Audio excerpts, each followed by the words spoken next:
Our next guest, Ansleigh Wilk, helped force a rule change by taking a principled stand. She is a mixed martial arts fighter and she refused to fight trans women, natural-born biological males identifying as women.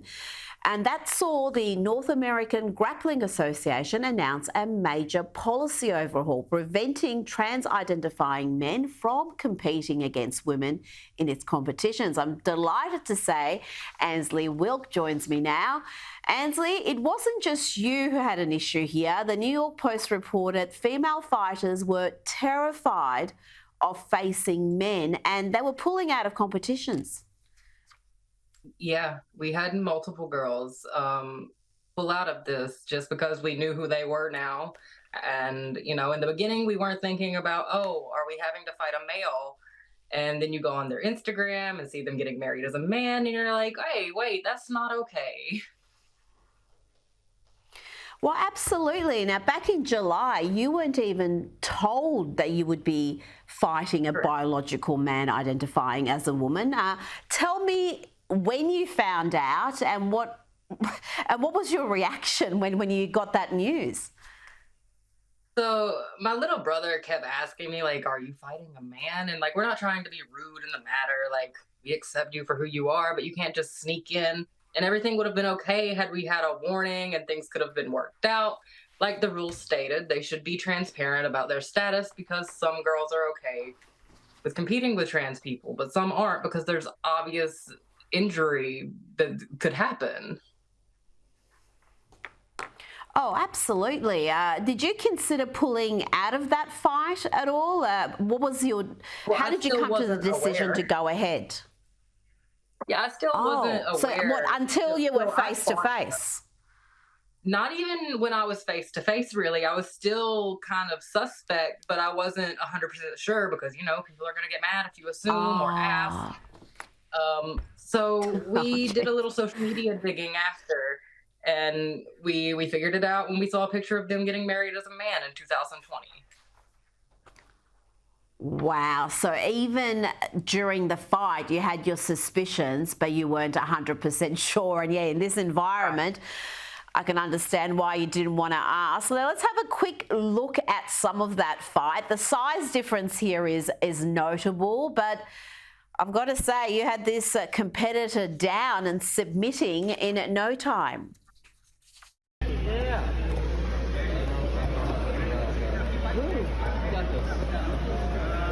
Watch your back.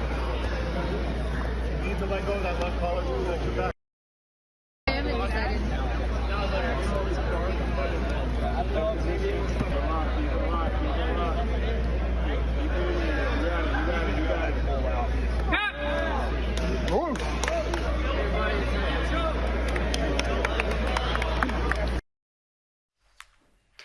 Well, no, not to mess with you. That competitor was tapping out very, very enthusiastically indeed. Now, you faced a bit of a backlash for simply talking about your experience and concerns. Tell me about some of the vitriol you've copped over this issue.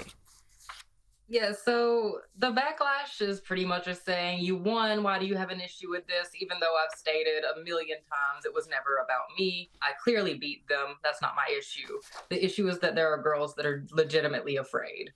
And they should not have to be afraid when they're seasoned competitors going into this. Like, they've done this hundreds of times. They know what they're doing. And the girls I've talked to that also experienced this said they have never felt so unsafe in a grappling match. Well, absolutely. I mean, this is full contact physical battle, and male bodies have such a significant advantage. So those trans identifying women can still compete, but they will be competing against the men going forward, not against women. But you've also had fantastic support. I know Riley Gaines, the swimmer, spoke out about your brave stance. And also Harry Potter author J.K. Rowling said this about you.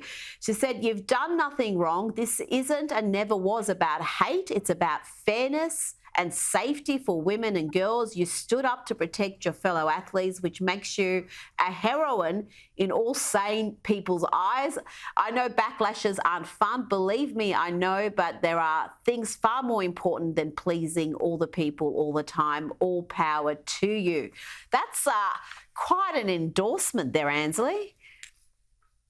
That honestly meant the world to me as like a lifelong Harry Potter fan, and it's not something I ever expected. I never expected this to even go viral. I posted just trying to kind of get the situation out there, but I never expected it to be this big.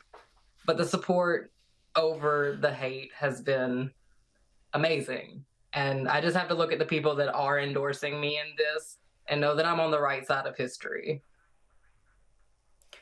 Well, you're on the right side of history, and I would say you're backed by 80% of people, if not more. It's just that activist lobby is particularly loud. They can be particularly vicious, and when you're hit with that, it can be quite overwhelming. But what advice do you have for female athletes who may face unfair fights, things that they know aren't right against biological male bodies, but they're too scared to speak up for themselves? I've had many contact me, retired and current athletes, who care about this issue, but they do it off the record because they are scared of that backlash.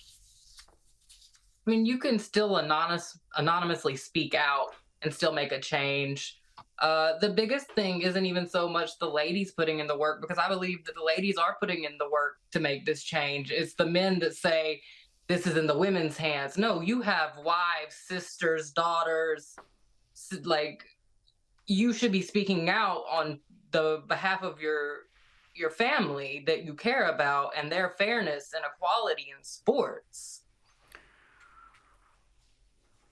Absolutely. I think it has to be a united stance. Ansleigh Wilk, thank you so much for your time. Really appreciate it. Thank you so much for having me on.